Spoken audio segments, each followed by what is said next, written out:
Então, eu vou explicar para vocês como vai funcionar a nossa dinâmica do painel.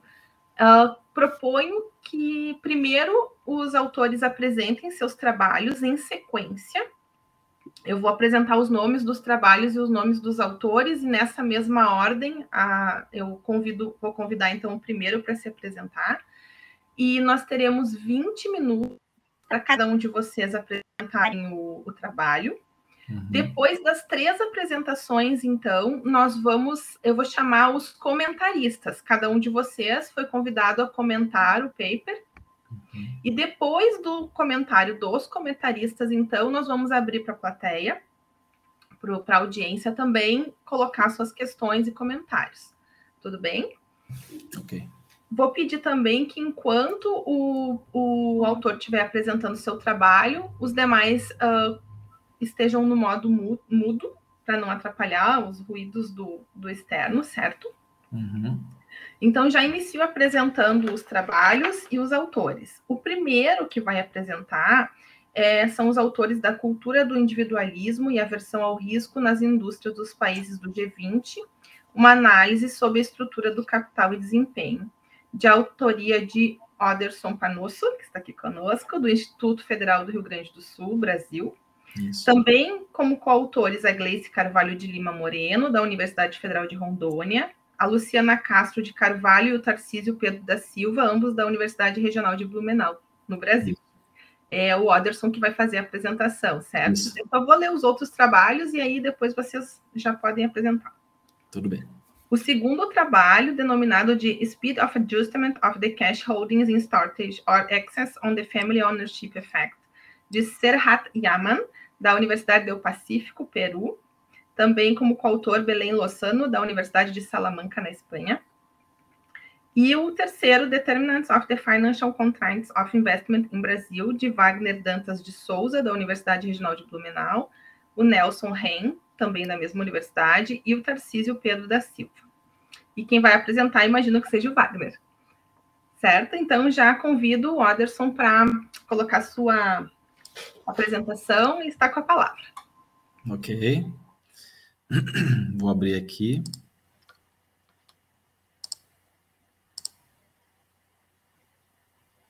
Visualizando?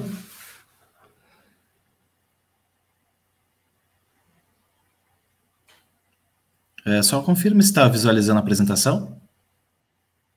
Visualizando. Ok, muito obrigado.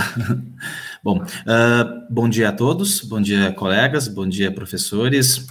A minha apresentação, então, é um trabalho advindo de uma das disciplinas do doutorado em andamento junto à instituição da FURB, no Brasil. Então, a gente optou aí por uma relação de vinculação com a cultura junto às discussões sobre estrutura de capital, né, e desempenho. Foi intitulado inicialmente, né, na discussão do trabalho realizado, Cultura do Individualismo e Aversão ao Risco aí, nas indústrias dos países do grupo de G20, né, uma análise aí sobre a estrutura de capital e desempenho. Autores todos do Brasil, então.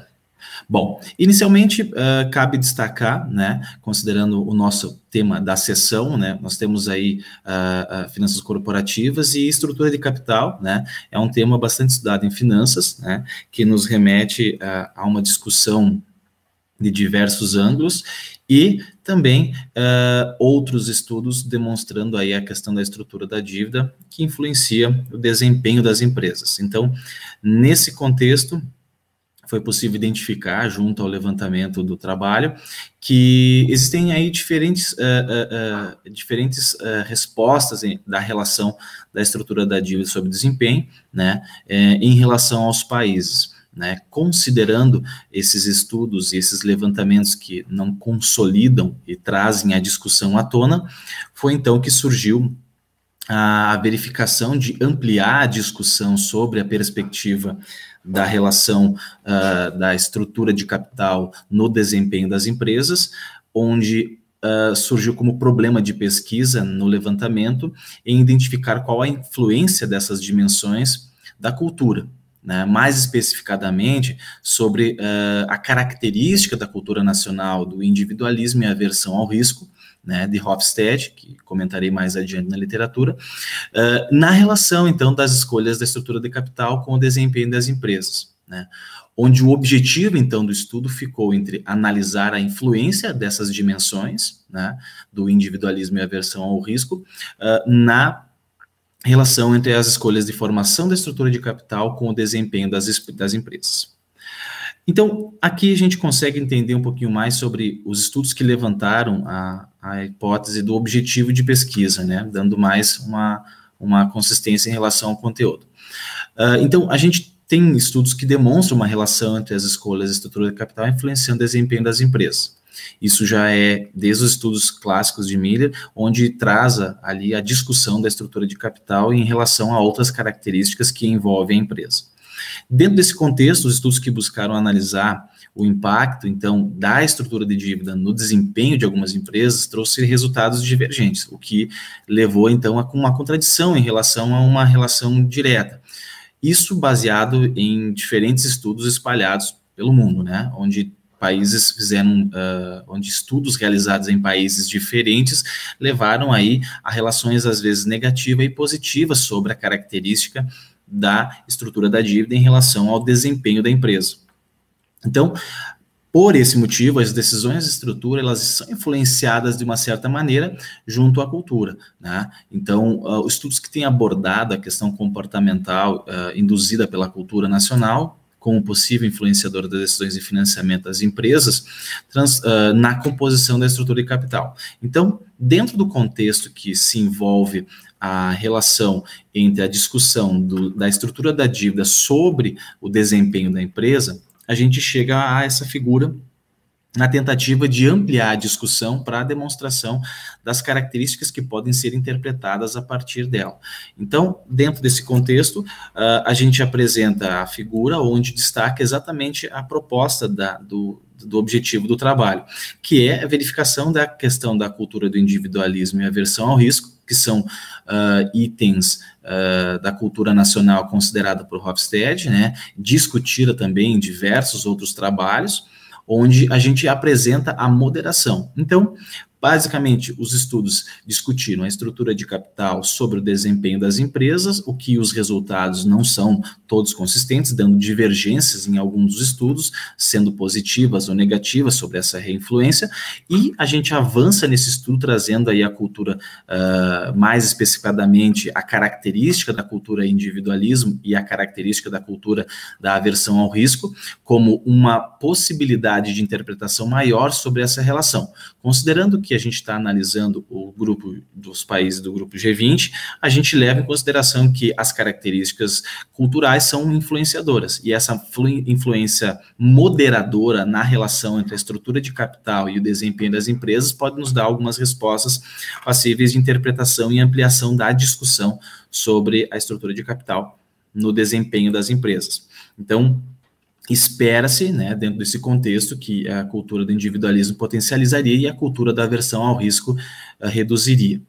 É claro que a cultura, né, ela é considerada aí por Hofstede como uma questão fundamental para a organização, né, a maneira como as decisões são tomadas são executadas de maneira direta pelas crenças. Então, estudos que usam essas características, né, vêm demonstrando uma relação de influência. Cabe destacar aqui que a questão da cultura, característica da cultura do individualismo é um país mais confiante em relação às ações, né? E a cultura da aversão ao risco é uma relação de maior insegurança sobre o contexto que envolve o país. Então, essas características trazidas já em diversos estudos sobre cultura nacional têm sido uma abordagem por alguns estudos, como de Falver e de Zins, que são duas com uma relação divergente entre uma e outra, o que faz com que a gente pode analisar de maneira oposta em relação aos países dentro da moderação da estrutura de capital e desempenho das empresas. Então, a gente formulou as seguintes hipóteses dentro da análise de pesquisa, né? A estrutura de capital influencia positivamente ou negativamente no desempenho das empresas, o que nos leva a um entendimento maior entre os países. O individualismo, então, ele maximizaria a influência da estrutura de capital, né, sobre a estrutura e o desempenho, e a aversão, ela minimizaria a influência da estrutura de capital e desempenho, né. A intenção é verificar se a aversão, ela muda, então, a relação, ou ela muda o comportamento da relação direta entre a estrutura e o desempenho da empresa. Na questão metodológica, então, a princípio, o estudo é quantitativo, né, optando pelo segmento indústria, seguindo outros estudos que optaram por esse tipo de análise. Pela característica, né, das indústrias, foi optado, né, dentro do contexto da pesquisa, considerando as características e outros estudos para fins de verificação mais direta, né, para não criar divergência em relação a outras características das empresas. As dimensões culturais, então, elas são estruturadas e desenvolvidas por Hofstede, né, sendo que a gente utilizou duas delas, né, que é o individualismo e a aversão, seguindo também a questão de outros estudos que optaram por essas duas características da cultura. A gente optou, então, pela população, né, o conjunto de empresas de capital aberto, né, considerado aí pelo grupo G20, do setor industrial, código 52, e da base de dados da Thomson Reuters, né, que a gente tem esse acesso junto à Universidade de Blumenau.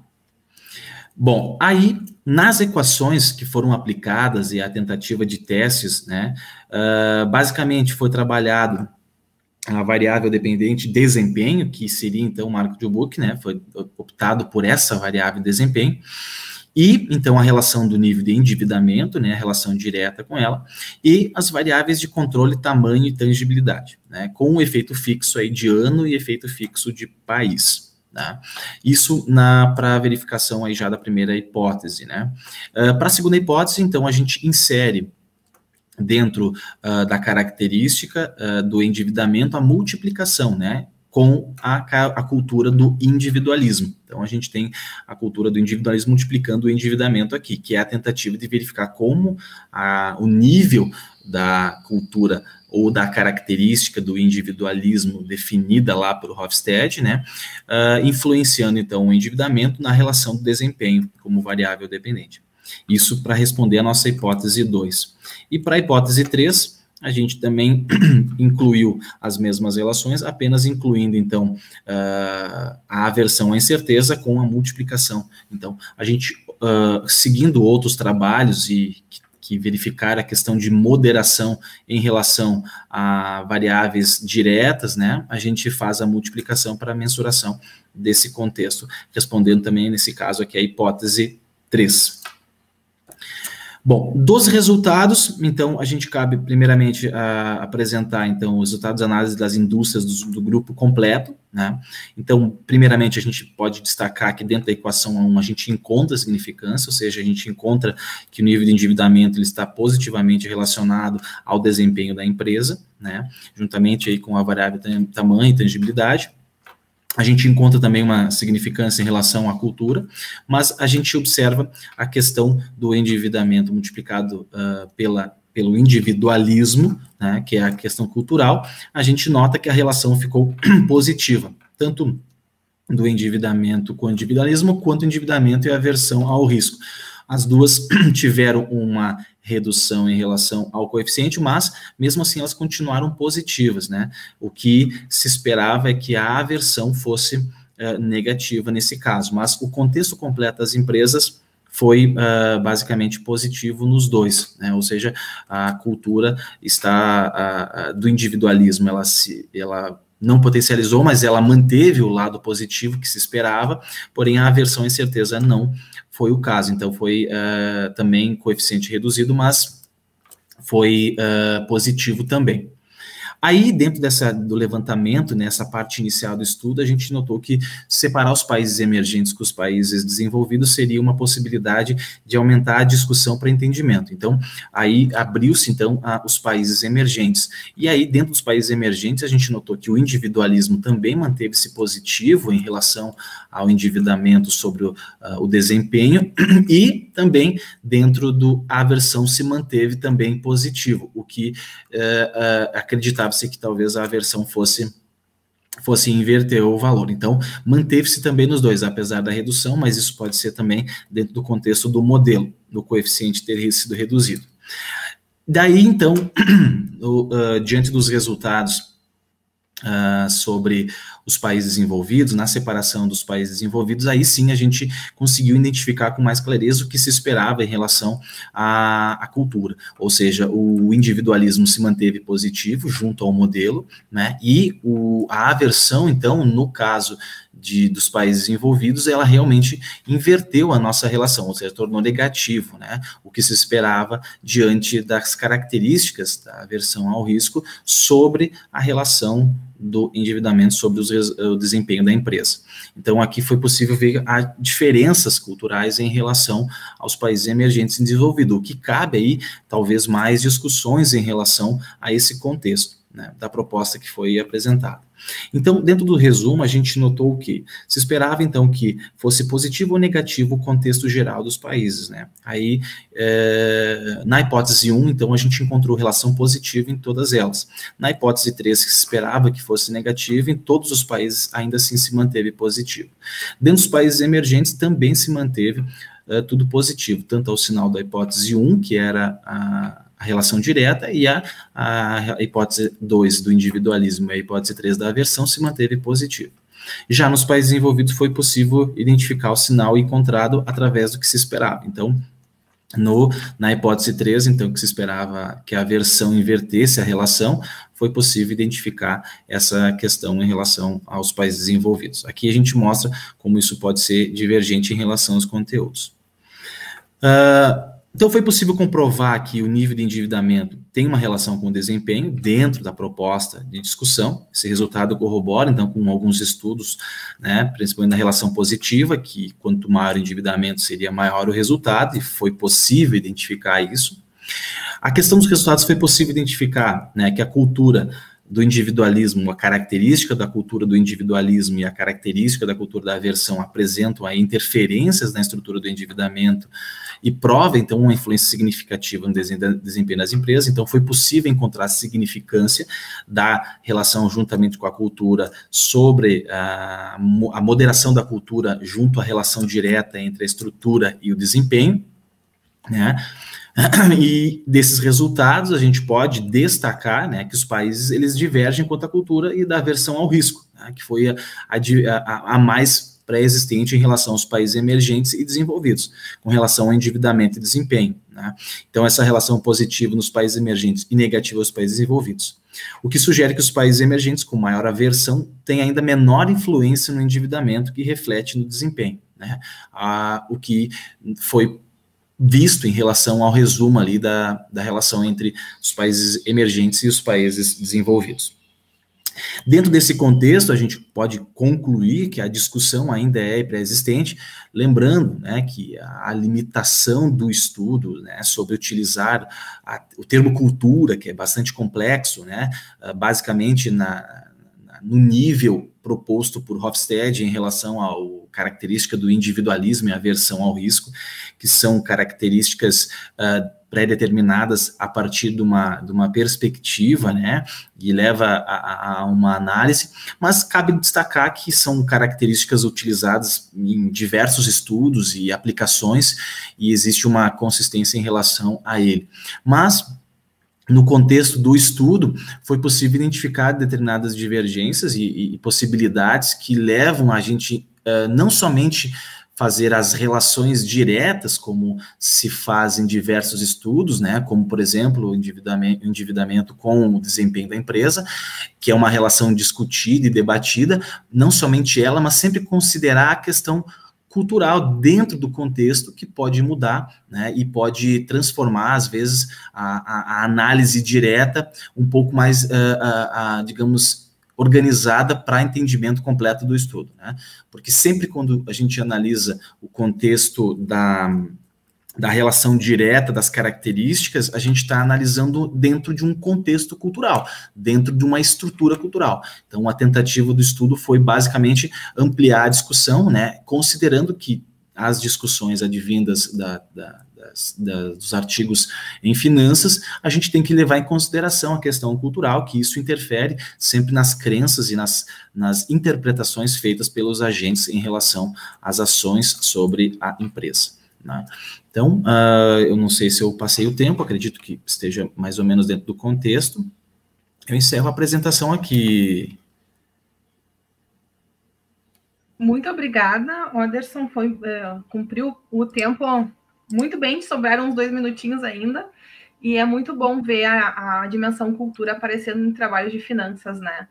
Eu também estudo mais na área da teoria institucional, mas a cultura é essencial, né, para fazer análises econômicas. Então, já passo a palavra imediatamente ao Serrat. Fica à vontade para compartilhar a sua apresentação e nós vamos comentar posteriormente o teu trabalho também, Anderson. Parabéns. Beleza, obrigado. Vale, muy bien. A ver, ¿cómo lo subo?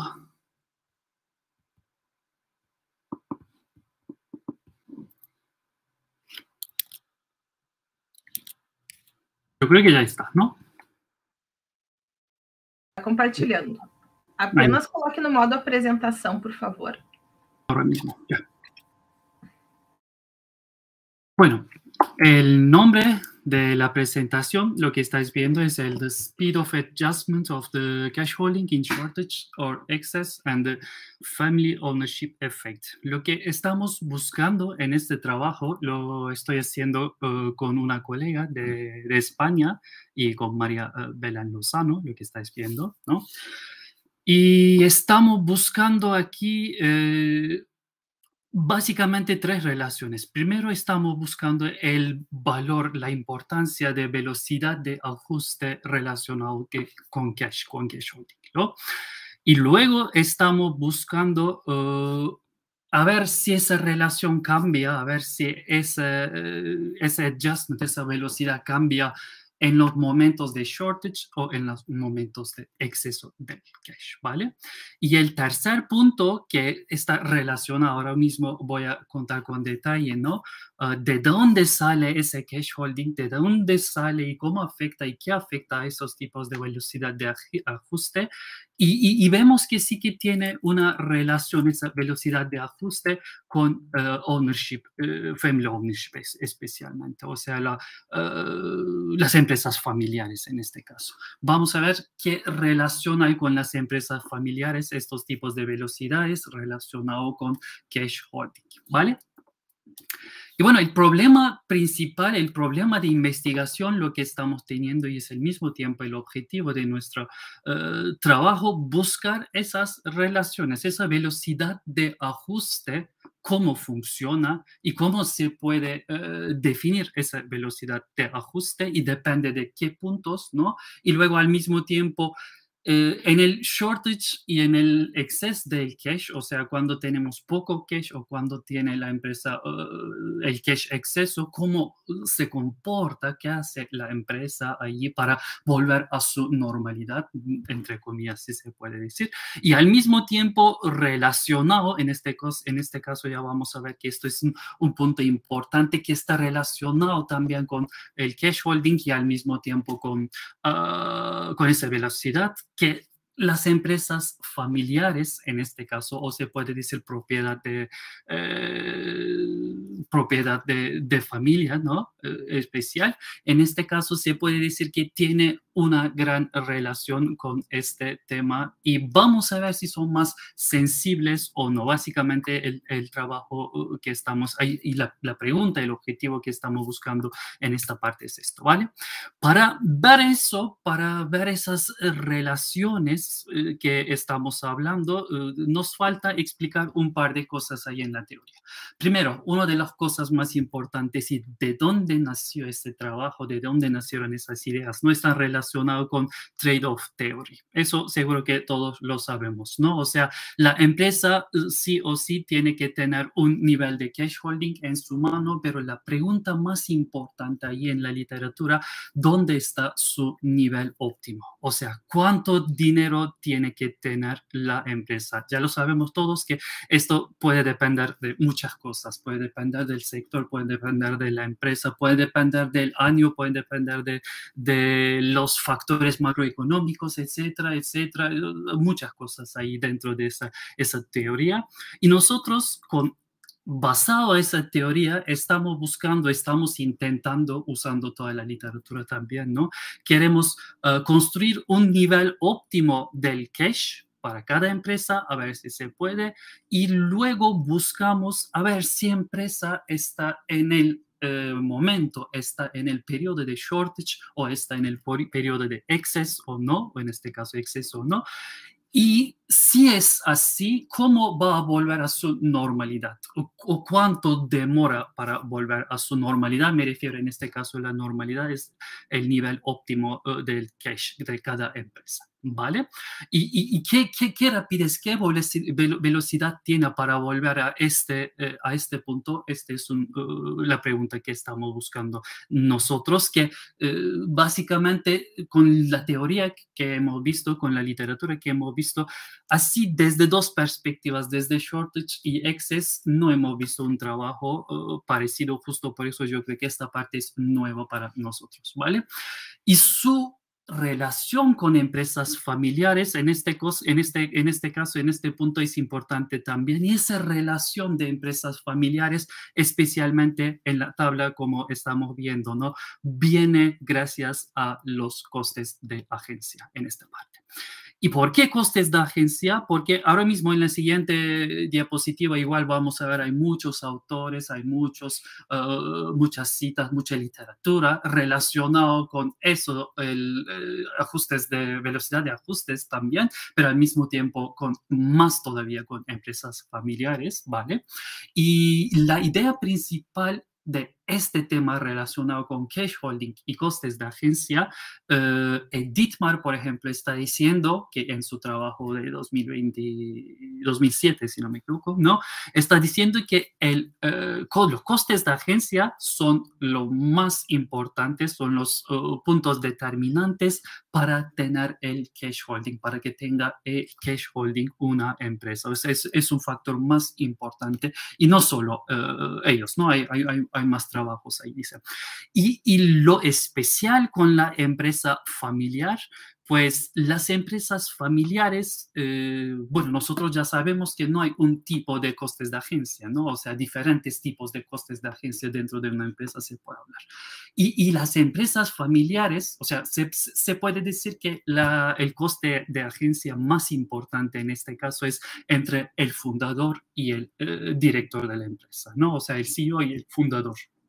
Y pueden tener diferentes problemas dentro de la empresa, y justo por eso, gracias a ese gráfico que estamos viendo, cuando la empresa empieza a tener exceso del cash, ¿no? Entonces puede tener algunos costes entre estos dos grupos, entre el fundador y el director, ¿no?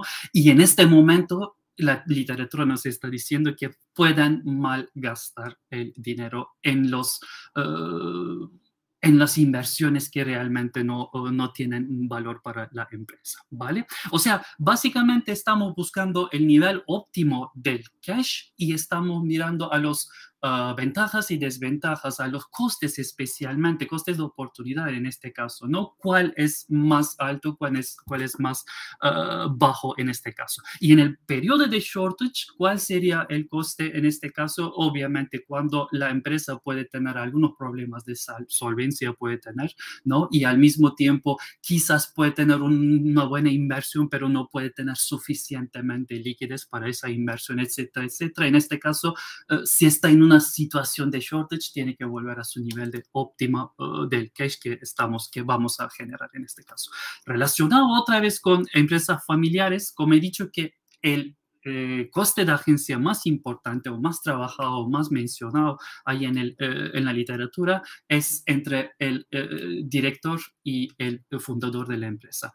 Y desde la perspectiva de empresas familiares, ese problema obviamente no existe en general. O sea, ¿qué quiero decir con eso? Quiero decir que en las empresas familiares en general, las empresas, o sea, los dueños son los directores también, son los CEOs de las empresas. O sea, es el mismo persona, la misma persona, y justo por eso se puede decir que estos tipos de costes de agencia no existen en las empresas familiares en general, o casi no existe, se puede decir, y justo por eso cuando llegan a un momento de exceso de cash, ellos básicamente pueden seguir teniendo este exceso de cash sin problema, o sea, si lo comparamos con empresas no familiares, ¿vale? Y esto significa que esto nos está diciendo la literatura también, que las empresas familiares justo por eso suelen tener más cash que no familiares, ¿vale? Esto es importante y en este trabajo básicamente nosotros estamos buscando, a ver, ese efecto es importante, lo que estamos hablando de costes de agencia y luego estamos hablando de la velocidad de ajuste.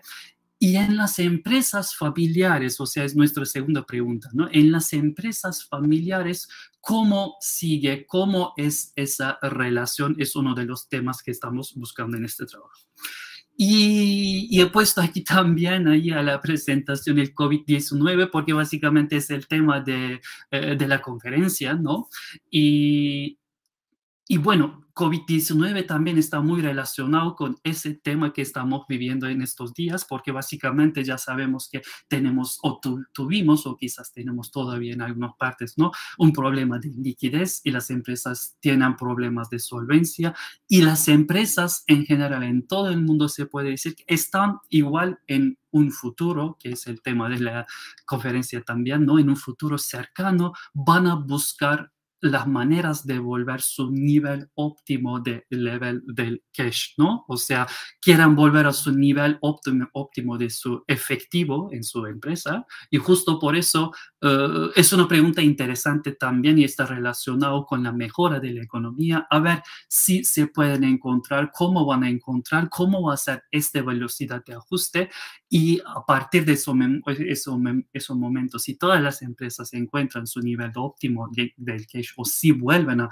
su nivel óptimo del cash, se puede decir que ya ahí están normalizando las cosas poco a poco y justo por eso yo creo que esto también es importante para el trabajo, importante para el futuro de esa pandemia, de esa crisis que tenemos, ¿vale? ¿Cómo va a ser? Bueno, relacionado con eso, aquí tenemos un par de, no he puesto todo obviamente, pero un par de trabajos ahí de la literatura que están relacionados con las hipótesis que estamos teniendo. Y la primera hipótesis nos está diciendo que el coste de oportunidad de estar en una posición de share shortage es más importante que estar en una posición que exceso del cash y justo por eso las empresas vuelven o suelen tener o quieran volver más rápidamente a su nivel óptimo cuando están en una posición de shortage, ¿vale? Esto es para todas las empresas. Especialmente volviendo a la situación de empresas familiares, nosotros tenemos dos diferentes hipótesis aquí, ¿no? Y una hipótesis lo estamos mirando en un ambiente del excess de las empresas y otra hipótesis relacionada con eso en un ambiente del shortage, pero en las dos hipótesis estamos ahí buscando la reacción de empresa familiar. Y estamos pensando que gracias a su situación, gracias a su efecto, su relación que tiene con costes de agencia, ¿no? Lo que he explicado, probablemente esas empresas familiares lo que estamos esperando es que sean más sensibles que otras empresas, que las empresas no familiares, ¿vale? Y bueno, para eso tenemos una metodología de System GMM, lo que estamos usando. Esto nos parece importante porque básicamente este System GMM nos ayuda para eliminar la individual heterogeneidad y al mismo tiempo los problemas de endogeneidad, pues lo sabemos creo todos, ¿no?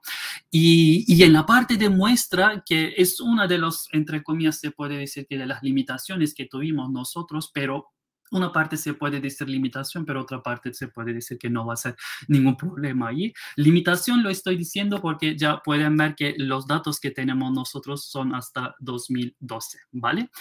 Pero la idea nuestra que si tuviéramos unos datos hasta 2020, 2021, tampoco cambiarían nuestros resultados. ¿Por qué? Porque básicamente tenemos un periodo de crisis también dentro de esa muestra.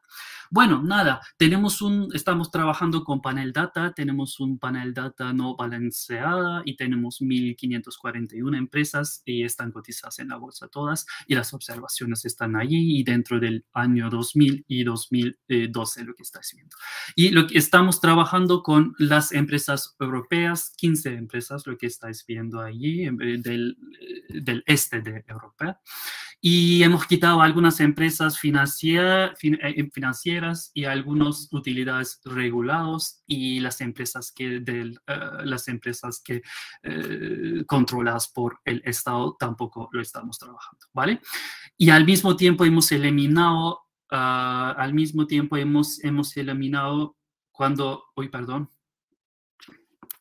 volviendo allí, allá. Hemos eliminado los datos que no teníamos, o sea, Missing Value en este caso, y al final, para trabajar mejor con el sistema GMM, estamos ahí, hemos elegido las observaciones al menos tienen que tener 5 años. Una empresa tiene que tener 5 años de observación. Si no tiene eso, y además tienen que ser consecutivos, ¿no? Si no tiene eso, le quitamos de nuestra muestra. ¿Para qué funciona mejor el sistema GMM en este caso? Aquí he puesto mucha información. Igual no tenemos tanto tiempo para explicar todo, pero voy a resumir esta parte. Voy a intentar resumir especialmente lo que estamos haciendo ahí, porque esta parte es un proceso de pasar a nuestras regresiones, ¿no? Y lo que estamos haciendo aquí, estamos usando 2 teorías de la literatura. Uno es de Dittmar y Dutchin del 2010 y el otro teoría es de Opler, muy famoso del cash holding, ¿no? Este es del año 1999. Básicamente, en la primera parte estamos buscando esa velocidad. ¿Cómo se puede analizar, cómo se puede medir esa velocidad? Eso nos está mostrando Dittmar y Dutchin del año 2010, ¿no? Y lo que estamos haciendo aquí, mirando la diferencia entre el cash holding de este año y del año pasado, o sea, con su posterior de un año, ¿no? Y si es así, igual a la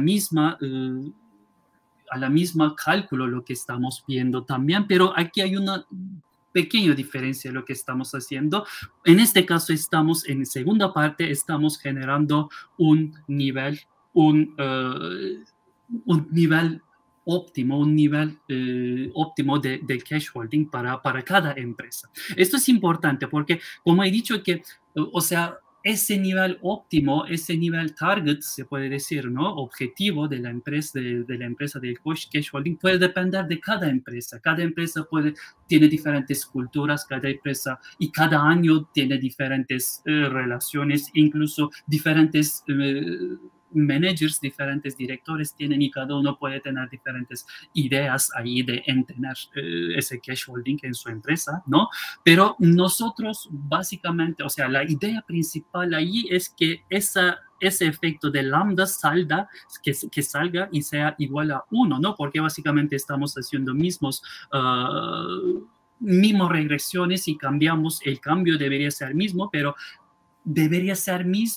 pero lo estamos haciendo por cada empresa y uno por cada año, y justo por eso se puede decir que no va a ser mismo. ¿Y cómo vamos a controlar entonces estos tipos de problemas de la cultura, los problemas de las decisiones de cada director, etcétera, etcétera? Esto lo tenemos en esta parte, porque estos son los puntos que básicamente en este trabajo se puede decir que no se puede controlar fácilmente, y justo por eso estamos ahí metiendo a esa heterogeneidad inobservable. Esto es una manera de medirlo con System GMM en este caso, y entonces metimos a estas variables que no se puede controlar fácilmente, o bueno, no se puede controlar directamente, pensamos dentro de eso. Bueno, Disculpa interrumpir, pero te aviso que tiene 3 minutos más, ¿ok? Ahorita mismo, ya. Rapidito acabo, gracias.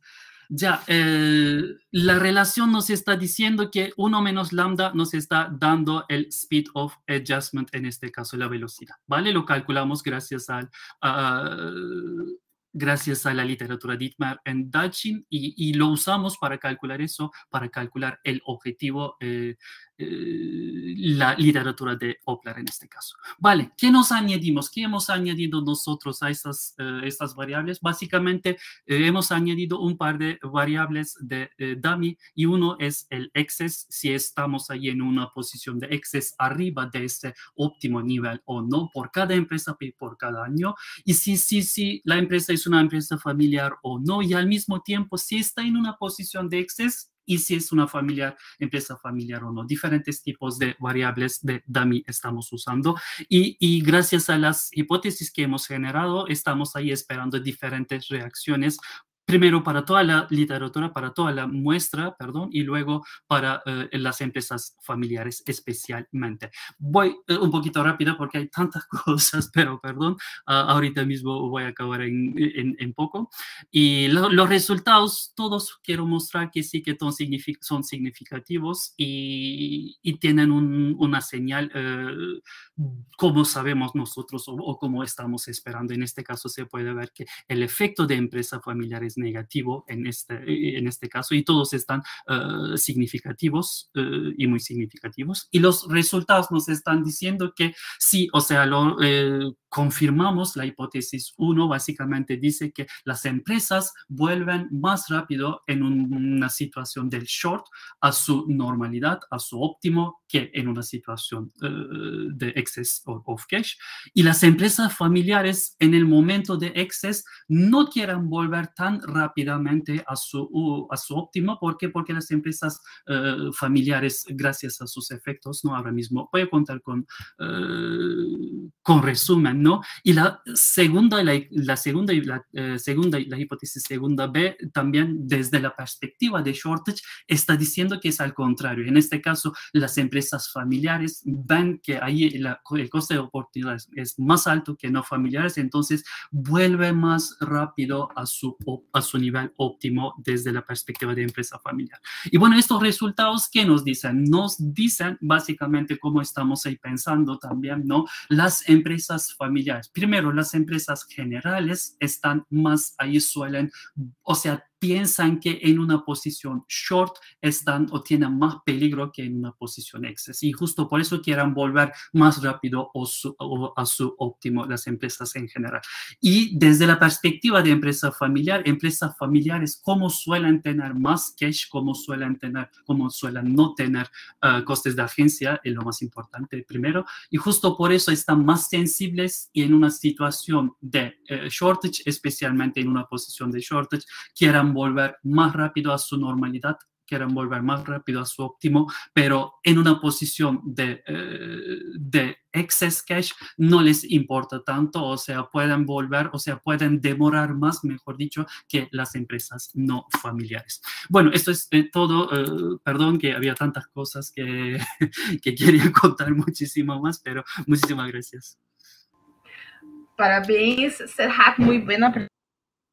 Então, de luego, já invito Wagner para que possa... Alô, tô me ouvindo? Sim, estamos ouvindo. Para eu compartilhar nessa TVzinha aqui? Isso, tem um risquinho vermelho. Janela. Deixa eu ver aqui. Vocês estão vendo minha tela? Sim. Deixa eu cancelar aqui. Tá em tela cheia, tá perfeito. Tá. Posso começar? Tá. Então, eu montei a apresentação em outros colegas que não fossem da América Latina aqui, mas eu vou fazer a apresentação em português, tá? Então, o meu trabalho é junto com o professor Nelson e Tarcísio, tá? Esse é um trabalho de uma disciplina do doutorado na FURB. Chama-se, né, Determinantes da Restrição Financeira do Investimento no Brasil. O tema da pesquisa é investimento corporativo, tá? Especificamente na linha, né, sobre restrição financeira e sobre os fatores que determinam o investimento. O objeto do estudo é um mercado emergente, né, o Brasil.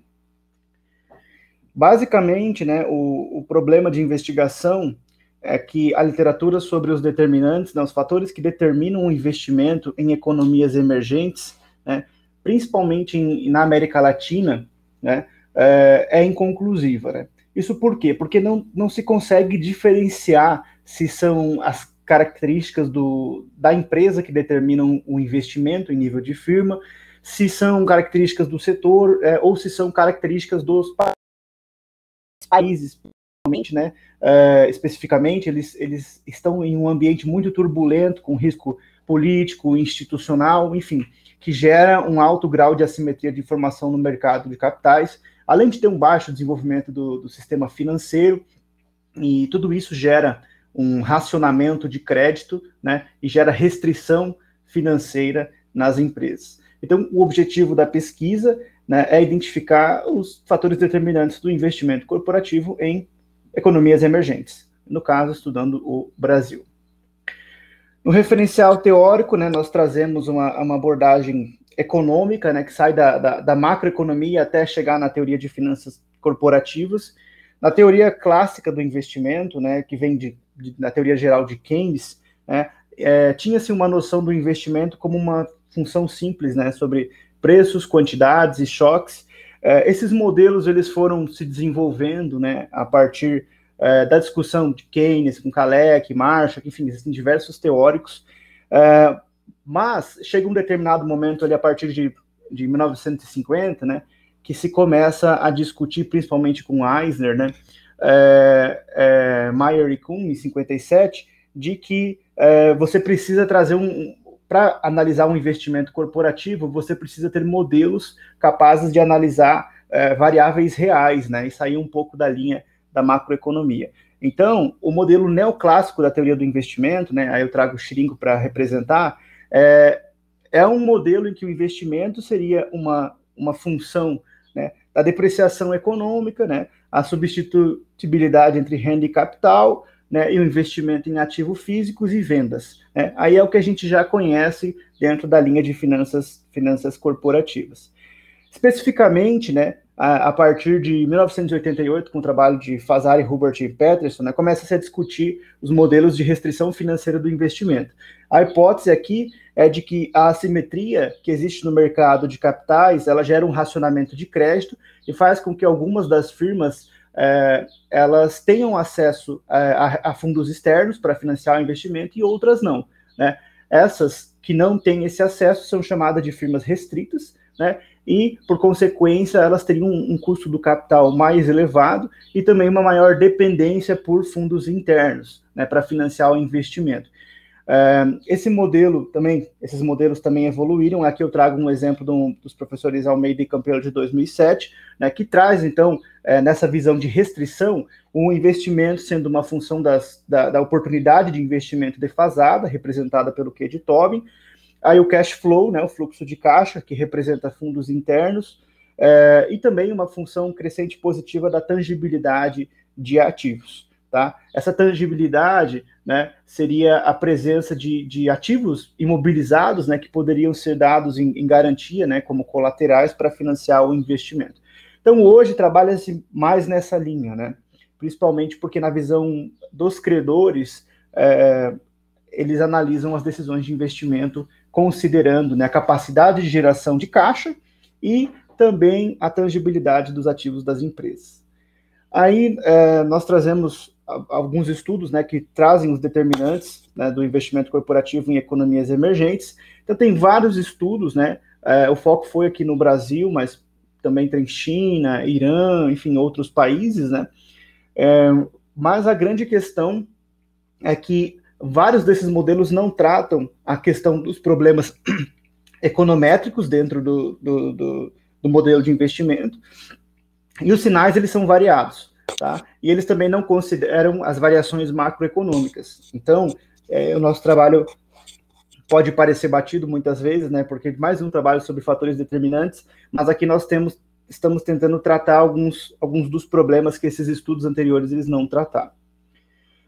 Foram formuladas 5 hipóteses, tá? Primeiro, né, que existe uma relação positiva entre a retenção de caixa e o investimento corporativo em mercados emergentes. A segunda, que existe uma relação também positiva entre a estrutura de capital e o investimento corporativo. A terceira hipótese, né, que estabelece uma relação negativa entre a dívida onerosa, tá, e o investimento corporativo. Tá? Então, a gente faz essa distinção entre a estrutura de capital, considerando um passivo total sobre o ativo, e também essa questão da dívida onerosa, né? Até porque ela representaria um sinal de restrição, se for elevado. Existe uma relação positiva, né, na hipótese 4, entre o tamanho e o investimento corporativo, e a quinta hipótese, né, que existe... Peraí, que aqui... Existe uma relação positiva entre a lucratividade, o desempenho e o investimento corporativo. Tá? Então, firmas que têm mais caixa, elas têm mais capacidade de investimento, né? Firmas que têm uma maior alavancagem até um determinado nível, elas poderiam investir mais. Firmas que têm um alto nível de endividamento oneroso, né? Ou seja, elas teriam, em tese, um maior custo de capital e uma menor capacidade de investimento. Firmas que têm um maior tamanho, né? Ou seja, elas têm mais capacidade de investir, também mais oportunidades de investimento. E as firmas que têm maior lucratividade, elas também podem reter esse lucro para investir mais. Essa linha que a gente está seguindo nas hipóteses. A metodologia, então, é uma metodologia descritiva, quantitativa e documental. A base de dados é a ICON da Refinitiv, e o procedimento de análise, então, foi o painel GMM-DIF, né? Aqui a gente está tentando também controlar essa questão da endogenia, né, e a heterogeneidade não observável das empresas. A nossa amostra é composta por 328 empresas de capital aberto, listadas na B3, né, Bolsa de Valores do Brasil. A amostra é composta por 125 firmas não financeiras, né, totalizando 1.375 observações de empresas ano, entre 2009 e 2019. Aqui um parênteses, né, que é um período pós-crise de 2008, né, crise mundial do subprime, e entre 2014 e 2015 também teve uma crise interna no Brasil, uma recessão econômica. Critérios para selecionar essa amostra, né, então não ter patrimônio líquido negativo, não ter um valor do Q de Tobin negativo, né, ou maior do que 10, também não ter um crescimento de vendas, né, ou ativo superior a 100% em períodos consecutivos, né? Porque geralmente essas empresas elas estariam caracterizadas então em um processo de turnaround, né, ou de dificuldade financeira, ou de recuperação judicial. Então elas estão fora da normalidade ali da distribuição, e a gente estaria misturando, né, esses tipos de empresas. As variáveis, então, não sei se vai dar tempo para comentar todas, né, mas investimento, analisando sobre a ótica do ativo fixo, né, investimento bruto pelo CAPEX. O Q de Tobin, esse Q marginal é calculado a partir de variáveis contábeis, né, do valor de mercado das empresas, variação nos ativos circulantes, estoque e ativo de longo prazo. Fluxo de caixa calculado a partir do lucro, né, somado depreciação, amortização, dividido pela receita. Tangibilidade, uma função do ativo imobilizado mais investimentos. Retenção de caixa, então a gente está considerando caixas e equivalentes e investimentos em ativos financeiros, né? Estrutura de capital, aqui é o passivo total, né, sobre o ativo total, e a estrutura e a dívida onerosa seria então só a parte do endividamento oneroso sobre o ativo total, o logaritmo das receitas e a lucratividade calculada pelo retorno do patrimônio líquido, né, o ROI. Tá? O nosso modelo de investigação é a equação linha de base, né, o modelo de painel GMM Difference. Então, o investimento sendo uma função do investimento defasado, né, a oportunidade de investimento defasado, e aí fluxo de caixa presente, tangibilidade presente, né, interação entre fluxo de caixa e tangibilidade. Essa primeira parte da equação é o modelo do Almeida e Campelo, e aí em cima dele foram inseridas as variáveis para testar nossas hipóteses do estudo, né? Então, retenção de caixa, estrutura de capital, de tamanho e lucratividade. Em relação, então, à análise, né, dos resultados da pesquisa, a gente percebe que na média, né, as empresas elas têm um investimento em bruto, né, de 4% em relação ao ativo total, um Q menor que 1, né, maior que 0,50 e menor que 1, quer dizer que assim, elas têm, mas não têm tantas oportunidades de crescimento, né, maior que 1 seria o número ideal, fluxo de caixa de 34%, né, em relação a total, tangibilidade de 56% e as demais variáveis. Aí, na aplicação do painel, aqui acho que talvez sejam os resultados que mais nos interessam, o que a gente descobriu? Todas essas variáveis aqui circuladas em azul, com exceção da dívida onerosa, elas foram significativas no modelo, tá? Para explicar o investimento. Então, assim, em primeiro lugar, né, o modelo do Almeida e Campelo, ele parece ser um modelo válido, né? Com relação às nossas hipóteses, né, a variável retenção de caixa ela teve um sinal inverso ao do esperado, né? Então seria um sinal positivo e tivemos um sinal negativo no contexto brasileiro. A variável estrutura de capital também. Já as variáveis tamanho e lucratividade tiveram um sinal positivo em conformidade com a literatura. Depois, para a gente testar se esses resultados eles realmente são consistentes, nós realizamos alguns testes de robustez. Primeiro, a gente separou entre períodos de crise, né, pré-crise, crise e pós-crise, considerando a crise, a recessão econômica do Brasil, entre 2014 e 2016, e aqui nós tivemos alguns resultados interessantes. Primeiro, num período pré-crise, que era um período, de certa forma, de estabilidade econômica no Brasil, tá?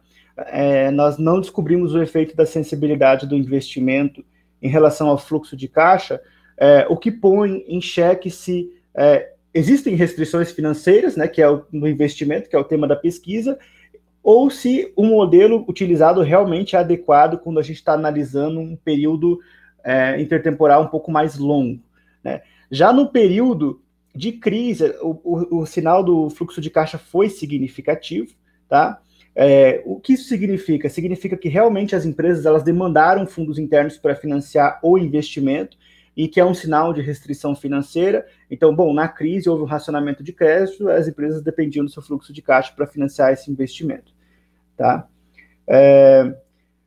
E no período pós-crise aconteceu a mesma coisa que no período pré-crise, né? O fluxo de caixa ele não foi significativo.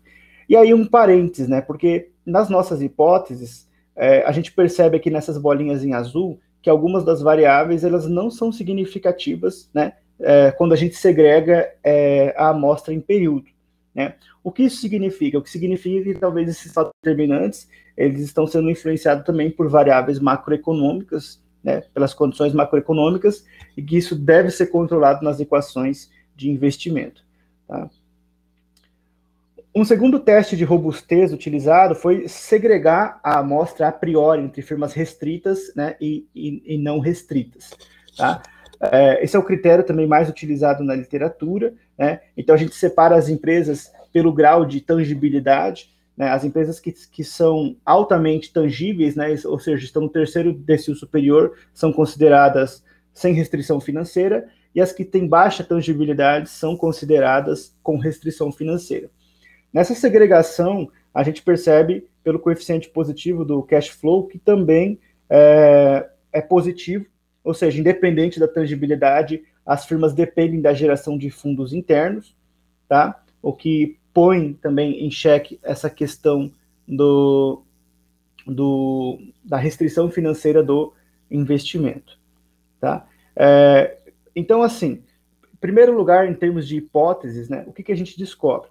Que existe a primeira hipótese foi rejeitada, a primeira e a segunda, né? Os sinais eles são inversos para o contexto brasileiro, né? A terceira hipótese, tá? Desculpa, tem um erro aqui. Na verdade, a gente não rejeita e nem aceita. Na verdade, ela é inconclusiva porque não deu significância estatística, né? Que fala sobre a relação entre a dívida onerosa e o investimento corporativo. E a quarta e quinta hipótese nós aceitamos, tá? Em relação, então, dizendo que existe uma relação positiva entre o tamanho e investimento corporativo em mercados emergentes e que existe uma relação entre lucratividade, né, e investimento corporativos em mercados emergentes. Algumas implicações, né? Em primeiro lugar, né, o gerenciamento da liquidez, né, em nível de caixa parece ser uma das coisas mais relevantes para o investimento, né, significando que os fundos internos eles realmente contribuem para o financiamento do investimento de capital bruto nas firmas brasileiras, seguido da lucratividade e do endividamento. A tangibilidade é o fator que teve maior nível de significância e maior nível de variação em termos de magnitude, né, para explicar a variação dos investimentos nas firmas brasileiras. Então, firmas com alta tangibilidade, elas investem mais. Porém, né, uma outra descoberta foi que as características macroeconômicas, elas estão influenciando essa questão do investimento corporativo e o custo de capital influenciando as políticas corporativas. Então, a partir disso, né, o que a gente defende é que nos próximos estudos que vão analisar esses determinantes, essas características elas têm que ser controladas. Senão acontece o que já vem acontecendo em muitos estudos, né, de que é difícil você saber a direção e o sinal, se essa relação ela é linear, se essa relação ela é quadrática, né, e em que ponto a assimetria influencia a restrição financeira do investimento. Como limitações, primeiro, né, quando a gente segrega a amostra pela classificação a priori, né, dizendo, essa firma é restrita e essa firma não restrita, né, existe uma discussão, né, sobre isso, pois pode ter um viés do pesquisador. Um segundo ponto é a questão da estimação do Q de Tobin, né, porque existe uma teoria econômica a respeito disso, né, que trata das oportunidades de investimento, só que esse Q marginal ele não é observável, né, então a gente cria uma proxy para estimar ele, mas existem críticas muito ferrenhas em relação a isso, tá? Para saber se a gente realmente está medindo aquilo. E um terceiro ponto é que, por mais que a gente utilize, né, um método GMM, né, que enfim, é um método do momento, né, para tentar controlar a endogenia e a heterogeneidade, o significado econômico, né, das variáveis ele é difícil de interpretar, justamente porque nós estamos tirando o intercepto da regressão, né, defasando a variável dependente de 2 períodos, e a gente não consegue saber em que momento o que influencia o que, né? Então, uma sugestão de pesquisa até é tentar desenvolver um método que corrija, né, esses problemas nas regressões.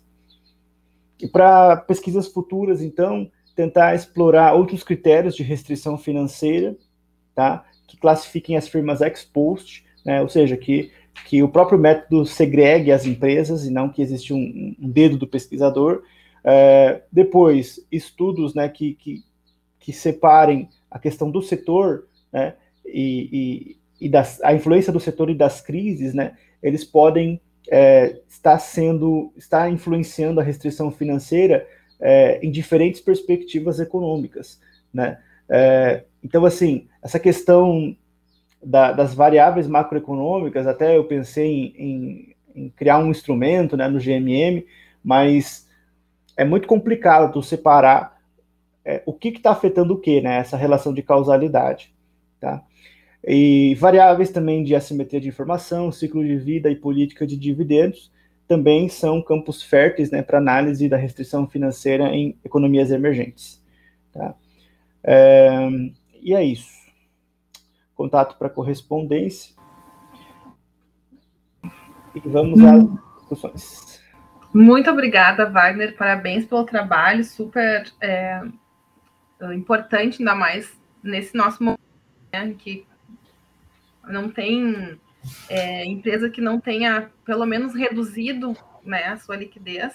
Tem empresas que são mais afetadas, outras não na crise, mas certo que todas, muitas delas, né, estão passando por um momento de redução na sua liquidez.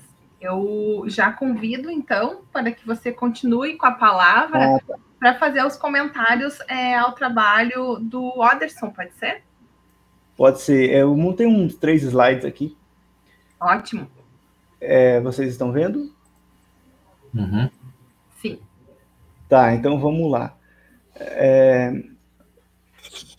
Eu tenho algum limite de tempo? Porque Primeiro assim, Anderson, parabéns pela apresentação. Eu dei uma lida no trabalho e não é bem o que eu pesquiso a parte de cultura, né? Mas eu acho que você explicou bem a relação entre estrutura de capital e cultura nacional. E assim, eu vou falar em termos de contribuição para pensar numa publicação futura, né? O que eu acho que poderia melhorar. Então, na introdução, né, não está descrito, né, a justificativa do tema, né, para o contexto que vocês estão analisando em termos de países e essa segregação de mercados emergentes e desenvolvidos. Então, eu acho que colocar isso na justificativa seria interessante, né, para reforçar o ganho dos resultados, e também já colocar na introdução as contribuições e as implicações dos resultados, né, porque vocês tiveram resultados interessantes, porém não aparece na introdução, tá? Então, é mais nesse sentido mesmo, para dar aquele gostinho do leitor de que ele vai encontrar na sequência. Uma segunda questão, tá? Eu não vou falar da literatura do referencial teórico, eu só gostaria de fazer um adendo, né? Até porque eu participei de uma aula do Giancarlo, e ele passou esse trabalho do Hofstede, e aquela questão assim, né? É o que tem para hoje, né? Porque é o modelo que mais é utilizado, mas existe uma crítica ferrenha por um trabalho de consultoria, né? Conduzido na IBM, né? Não desmerecendo o trabalho do cara, mas que, assim, você generaliza aspectos da cultura nacional a partir de uma amostra enviesada. É mais ou menos essa, né? Então, às vezes, assim, ele ele entrevistou funcionários da IBM em diversos países, criou uma teoria a partir disso. Mas será que essas amostras, essas subamostras que ele utilizou, realmente refletem essas características? Então, assim, talvez isso é uma limitação, né, do modelo que poderia ser citado, tá? Não usar o modelo dele, né, mas citar que existem algumas críticas que devem ser consideradas. Em relação à metodologia, a primeira questão é, as variáveis da moderação, elas foram centralizadas, né, porque aí você faz essa multiplicação de termos e, em tese, pelo menos ali o endividamento, você deveria fazer a centralização, sabe? Pegar a média e subtrair a variância para evitar um problema ali de colinearidade. Não sei se tu fez isso. Se quiser comentar também, pode comentar, tá? No princípio, não, tô ouvindo. É que não são perguntas diretas, mas não foi feito, não. Tá. E eu digo isso porque isso pode influenciar o teu coeficiente, tá? Depois, a questão da estrutura de capital olhada sobre o endividamento total, sobre o ativo total, é igual ao passivo oneroso, né? Isso eu vi que eu não consegui entender se essa estrutura foi olhada assim, a parte onerosa ou foi o passivo total. Não, onerosa, é onerosa. Tá. Porque assim, se não for, né, a questão era essa, você teve um sinal positivo, mas se você pegasse o passivo total sobre o ativo total, né, e você tivesse em cima ali de uma teoria do trade-off, você está falando que a alavancagem maximiza o valor da empresa, e talvez esse resultado, né, ele estaria em linha com a literatura de estrutura de capital. Então é isso que eu fiquei em dúvida. Tá, você teve um resultado inverso do que você esperava, mas será que não é uma função da métrica, entendeu? Então essa foi uma dúvida que eu tive. Porque senão aí você pode mudar a tua hipótese, né, pensando na métrica de novo, assim, se talvez você não está confirmando realmente algo que a teoria prediz.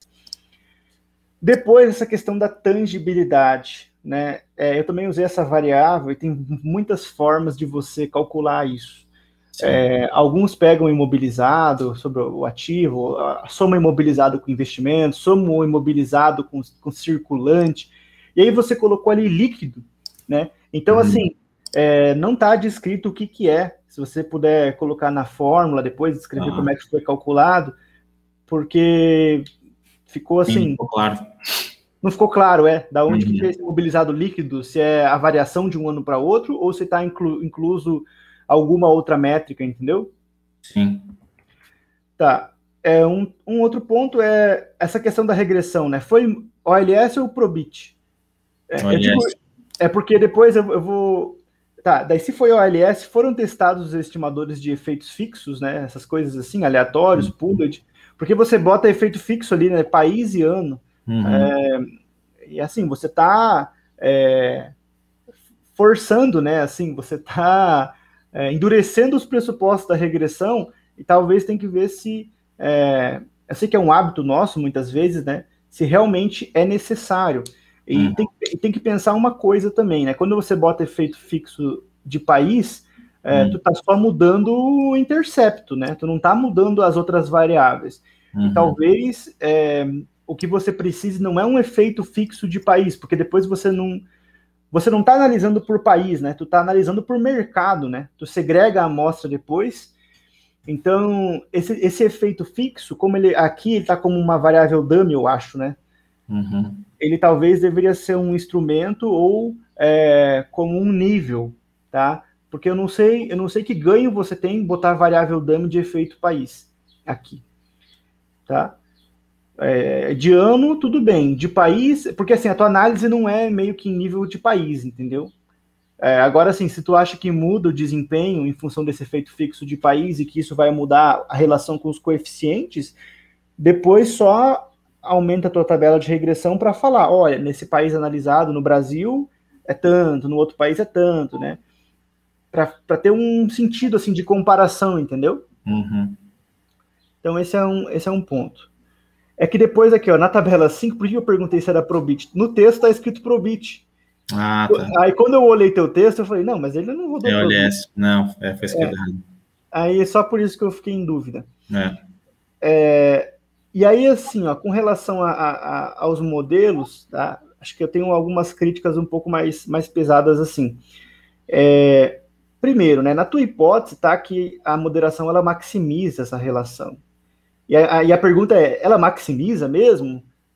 Então, assim, aqui você está perdendo força, a variação do coeficiente influencia em 0,47 o market to book, né, cada unidade do market to book. Com a interação é 0,24. Então, aqui você não está maximizando. Sim. Né? Então, é só talvez mudar a forma como foi construída a hipótese, tá? Tipo assim, tem uma relação positiva, mas quando você fala maximiza ou minimiza, dá aquela impressão que você está falando potencializa ou atenua, né? Sim. E aí, tipo assim, seu resultado não está falando isso. Daí depois você fala que confirma a hipótese, mas o teu resultado não está falando isso, tá? Esse é só um detalhe, assim. Depois, essa questão do minimiza também, né? Que eu fiquei intrigado, né? A interação você falou que minimiza. E de fato, né, o efeito aqui minimiza, né? A interação vai... Só que assim, ele minimizou demais, né? Aqui... Porque ele poderia... Porque a intenção era inverter, né? Era inverter. Então foi próximo. É que daí o sinal da versão a risco ficou negativo, em 0,02, e do endividamento ficou positivo, mas... eu fiquei em dúvida se esse resultado, o que ele significa, sabe? Eu não consegui entender, assim, se minimiza, mas ele minimizou tanto que parece que a estrutura de capital moderada não tem muita influência. E antes ela tinha, entendeu? Então, não sei como explicar isso, mas eu fiquei com dúvida. E aí, depois, essa questão do R ao quadrado, né? Não que seja a coisa mais importante, mas só para você analisar aqui que quando você inseriu a moderação, tu perdeu significância na explicação do modelo, né? E que a ideia, eu acho que é você incrementar o R ao quadrado aqui em qualquer modelo que você está adicionando, que está adicionando variáveis, você quer que ela aumente o poder de explicação. O que causou isso, eu não sei, tá? Mas aí eu coloquei aqui, possível problema na modelagem. E aí aqui eu também vi o Durbin-Watson de 0,77, né? Também não é um pressuposto da regressão ao ALS, mas correlação de erros. O que eu acho que hoje, nos journals, vai vir uma crítica mais ferrenha com relação a isso, fala assim, tá, mas por que tu não traz... Uma ideia seria você defasar essas tuas variáveis independentes, tá? Usar o market to book, faz uma defasagem, né, em de T-1, tamanho em T-1, para ver porque aí você está analisando se essa estrutura de capital influencia o desempenho futuro, né? Talvez aqui tu vai resolver esse problema de correlação dos erros, tá? E aí também, talvez, nessa defasagem, tu já melhora essa questão do R ao quadrado aqui, E se tu não melhorar, aí tu tem que recorrer a outros modelos, né? Que nem o PVAR, o GMM, enfim. Beleza?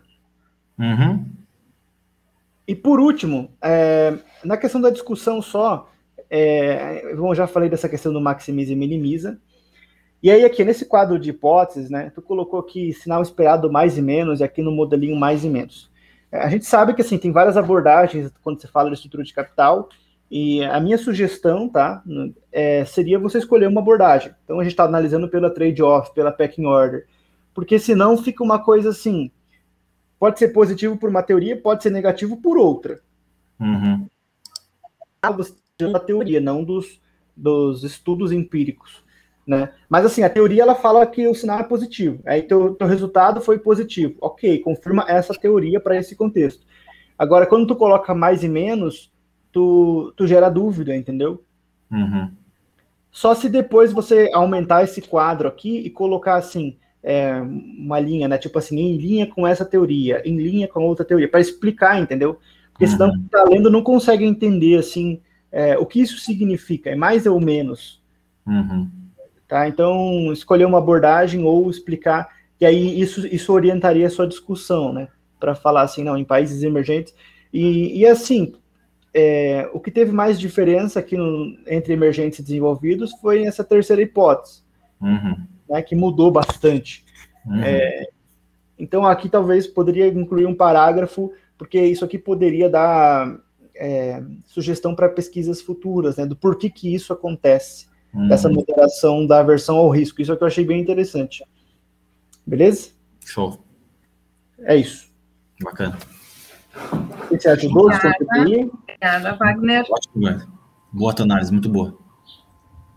E a audiência também pode colocar suas perguntas no chat, se tiver alguma observação ou alguma pergunta para o Oderson. E eu já passo a palavra para o comentarista, para o Oderson, para comentar do Sherhat. Tá certo. Bom, eu, na verdade, não fui tão minucioso igual o Wagner, tá? Eu fiquei mais no contexto geral, até porque eu tenho pouca visão sobre os modelos aplicados, mas eu só destaquei que é um tema bem pertinente, né? A discussão dele, eu acho que está bem estruturado, eu acho que a proposta, pelo menos na minha leitura, ficou clara em relação ao que se propôs de discutir, né? E tratando de empresas familiares, né? Eu acredito que é uma discussão que também tem comportamentos diferentes, né, em contextos diferentes, né? Acho que isso é bastante interessante, acho que o trabalho tá bom no sentido estrutural de organização da proposta que se obteve em fazer, né?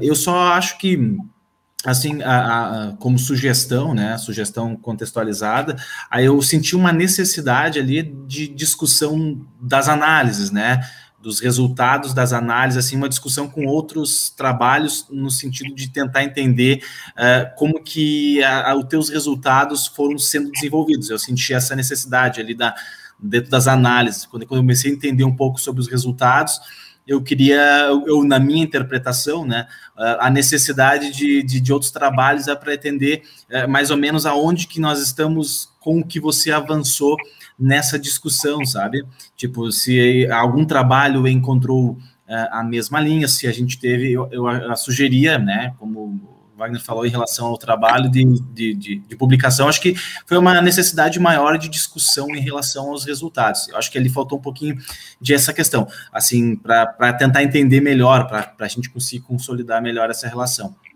E uma das questões, assim, que talvez, acho que é a única, não dúvida, mas a relação de trazer os países da Europa, isso foi uma tentativa de verificar pelo tamanho da amostra, ou se fosse trabalhar com países não somente da Europa, e sim outros que não fossem contextualizados, maior ampliação. Acho que a dúvida maior minha em relação a desses países da Europa, entende? Se a tentativa foi por causa de buscar um maior número de dados, ou havia uma tentativa de entender esses por ser Europa? Não sei se eu estou sendo claro. Acho que essa foi a minha única dúvida, assim, a opção em relação a amostra, sabe? Não sei se a intenção era buscar essa mesma questão.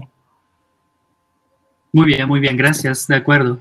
Y además, o sea, relacionado con la descripción de empresa familiar, tampoco está claro ahí en la literatura. O sea, ¿qué es una empresa familiar? Es una pregunta muy difícil, parece fácil, pero no. Y este nivel de óptimo es difícil también, se puede criticar por otro lado, como está diciendo, pero sí, de acuerdo, muchas gracias. Incluso es un límite, como he dicho, que tenemos que tener más datos, quizás con más países. A ver, nosotros pensamos que los resultados van a ser mismos, pero bueno, hay que hacer análisis, ¿no? Sin hacer esos análisis no se puede decir nada, pero eso sí, estoy de acuerdo. Muchas gracias, Oderson. Ok, entendi, tá certo.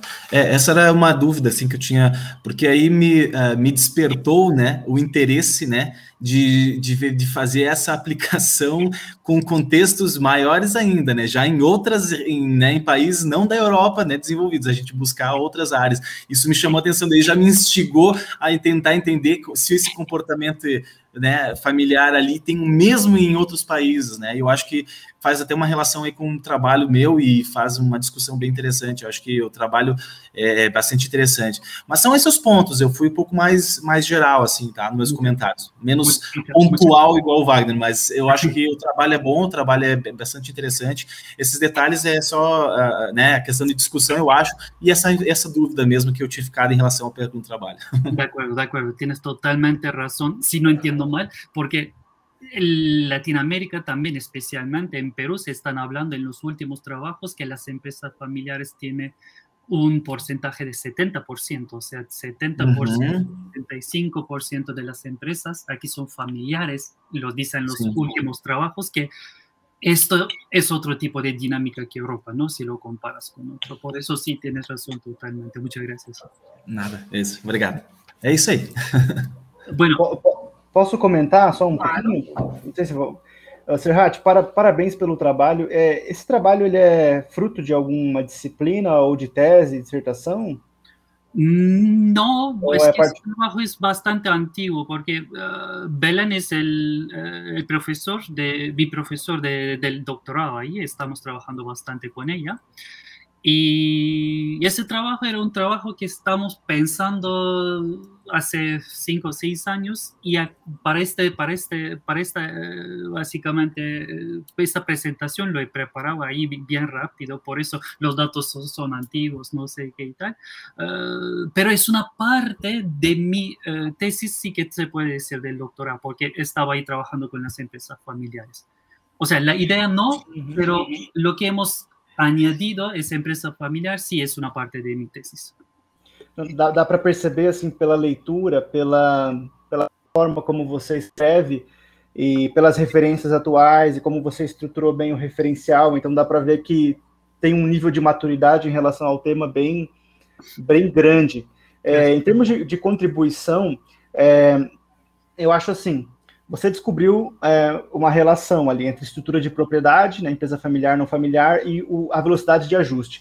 Quando a gente está falando de velocidade de ajuste, seja de estrutura de capital, ou de caixa, né, especificamente, você está falando assim que a simetria influencia essa velocidade, de certa forma, e que isso implica em custos de informação, né, e custos de falência, de agência, enfim, você está na linha da agência.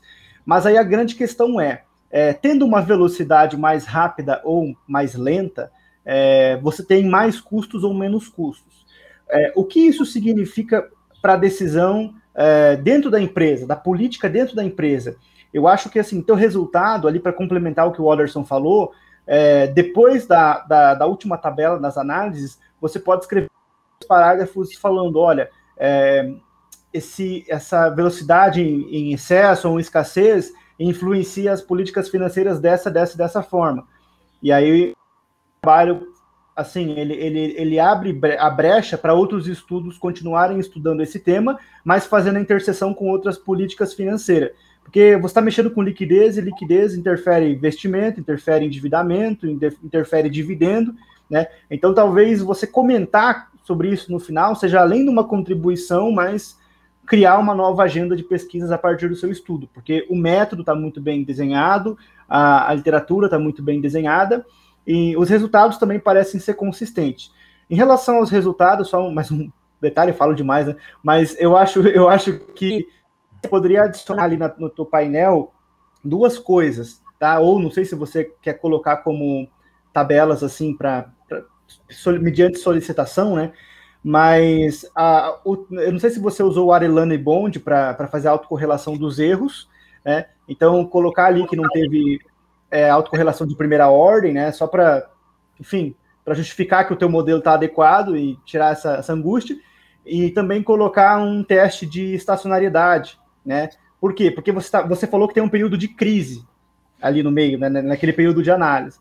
Então, pode ser que tenha uma estrutural ali na tua que vai influenciar essa velocidade de ajuste. Então, tu faz um teste ali que tipo teste de cointegração, teste de Levin, Lin Shu, de Johansen, para ver se a série é estacionária, né? Ou seja, você tem média variância constante. Se tiver, teu modelo tá, perfeito, assim, não tem o que falar. Acho que o teu trabalho tem uma contribuição muito boa mesmo. Parabéns.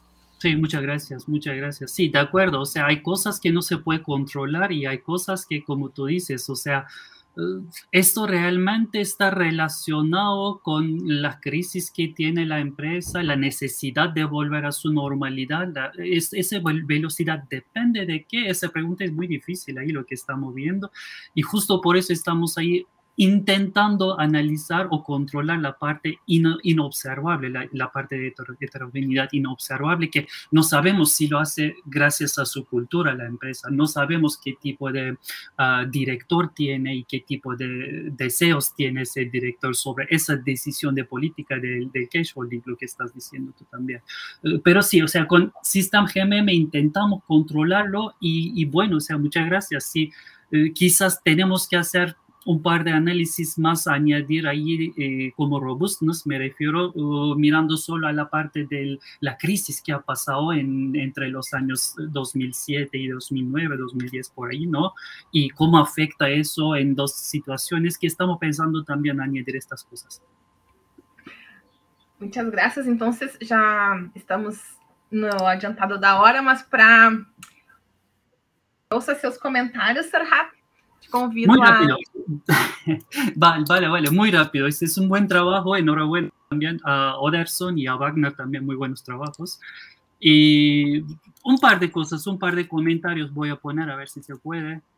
Está por allí.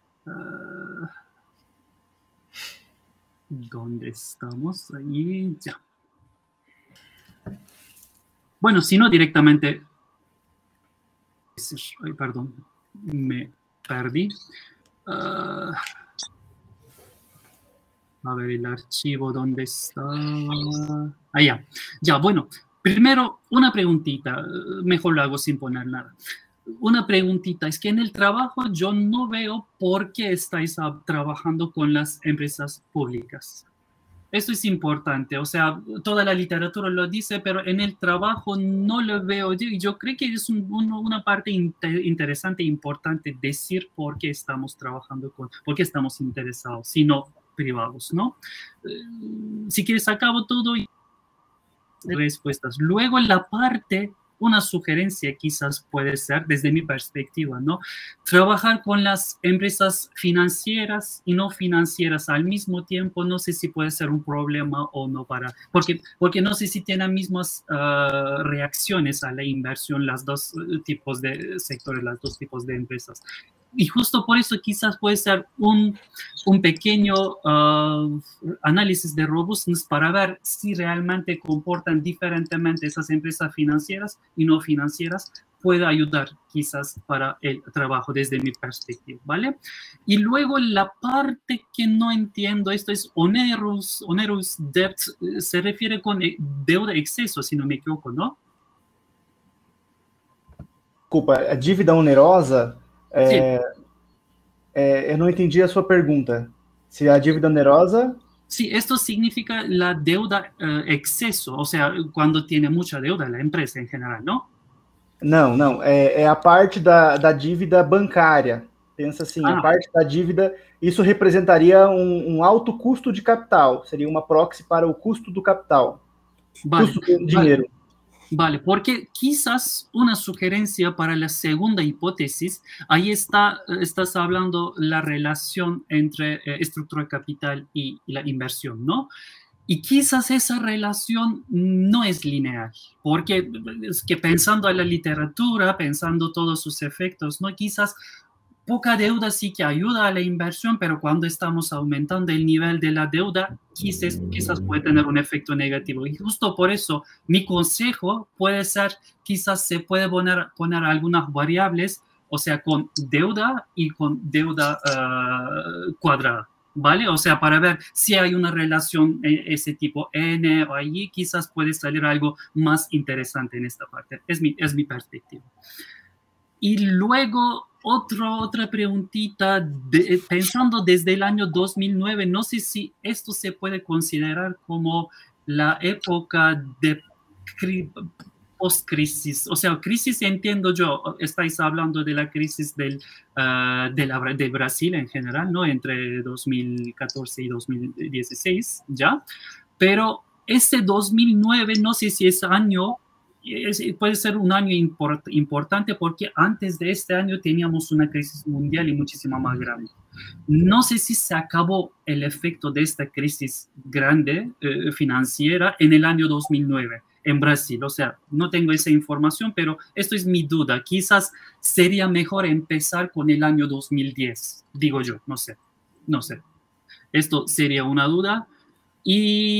Y dos cosas más. Primero, no sé si lo conoces o no, pero para las restricciones financieras hay un trabajo muy bueno también. Seguro que lo conoces o quizás puedes usarlo. Este es el trabajo de Whitehead y Wu, con W2. Y yo creo que su modelo te puede ayudar para hacer un análisis de control, un análisis de adición. Realmente de robustness, que quizás pueda ayudar esto. No sé si lo has pensado alguna vez o no, pero este modelo, me refiero, es más aceptado ahí en la literatura, ¿no? Por eso se puede trabajar bastante con eso.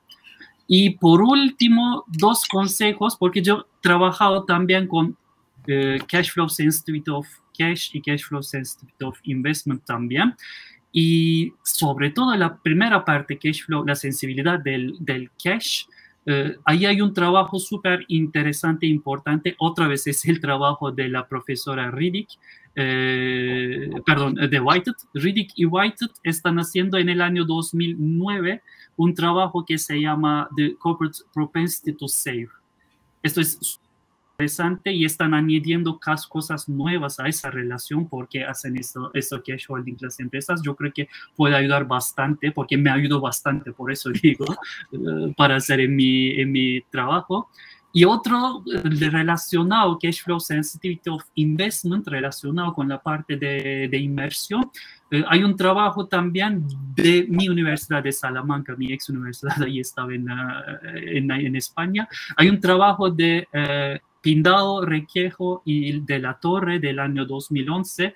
Esto es un buen trabajo, igual está relacionado con las empresas familiares también, que quizás te puede ayudar. O sea, tú estás, ya veo, trabajando o prefieres trabajar con las empresas públicas, pero la perspectiva, esa relación quizás te pueda ayudar. Solo eso. Muchas gracias.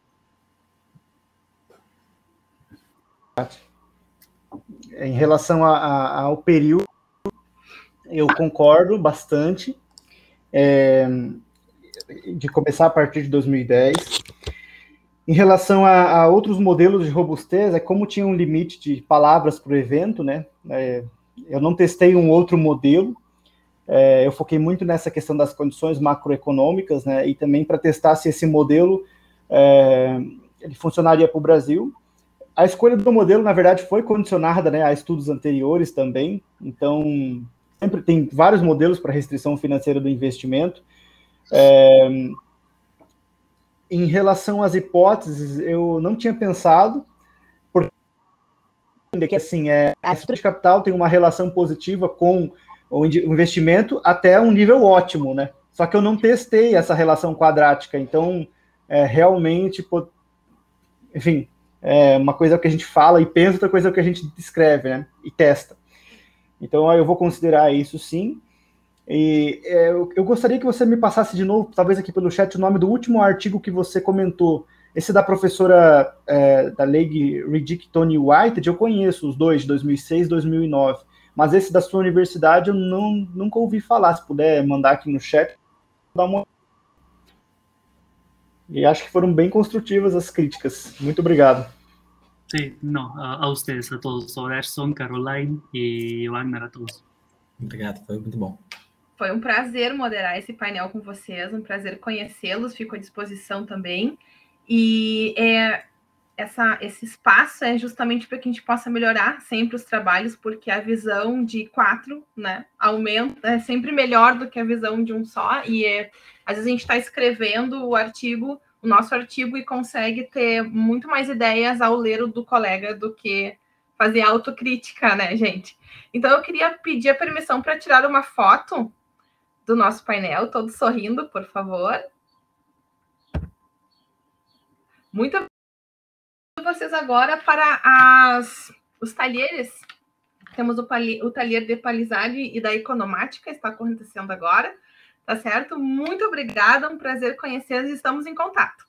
Igualmente. Obrigado a todos. Gracias, encantado. Muchas gracias. Foi um prazer, valeu, gente, um abraço. Realmente. Um abraço. Tchau, tchau. Muito obrigado. Obrigado. Legal mesmo.